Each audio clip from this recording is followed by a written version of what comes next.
Well, Red Faction Guerrilla is about fighting the man, basically.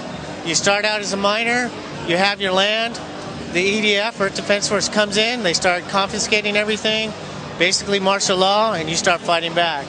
And then as you fight back, you get caught up in a guerrilla movement, and you get swept up in this global conflict to throw the EDF off of Mars. After Red Faction 2, there's been a lot of silence, so why did you pick up a basically dead franchise? Well, what we did is, after Red Faction 2, we wanted to take the geomods to a new level. But unfortunately, the technology wasn't there. The systems really couldn't support kind of the ideas and directions we want to go with it. And we kind of wanted to separate it for a while, just take a break. And so we started working on Saints Row, and then Punisher, my team came off of that. We said, okay, here's this cool technology that we've been developing for a number of years. We had a couple guys working on that. And what do we do with it?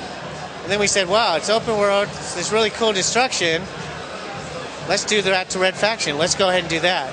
And so what we did is we just took Red Faction, we put it back on Mars, we added this whole new level of destruction, and we made it open world. And so we were able to deliver on that open world aspect that we really didn't deliver in Red Faction.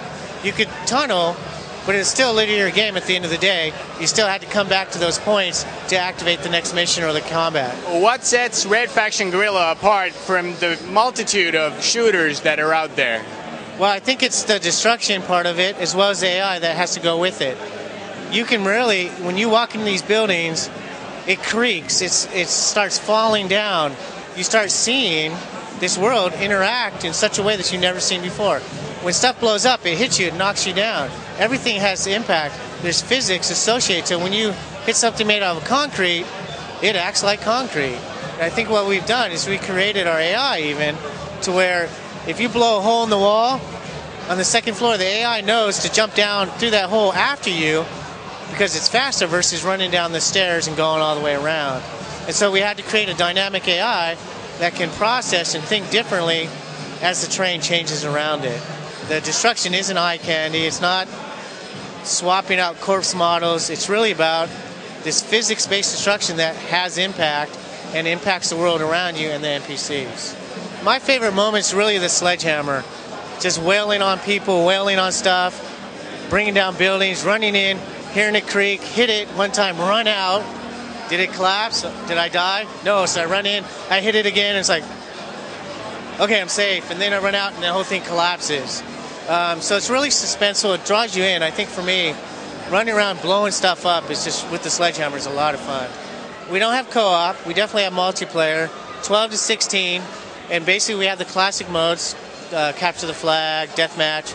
And then we have some unique modes that you couldn't play in any other game unless you have our physics-based destruction. And so imagine playing multiplayer in any other game, but now you have to change your tactics because what you were using as cover 2 minutes ago is no longer there. Somebody blew it up. Or that nice little spot you had on the second floor sniping from, somebody came under you, blew out the hole, you fell down through the hole, and they hit you with the shotgun. So your tactics and your strategies going to have to change as the environment changes around you.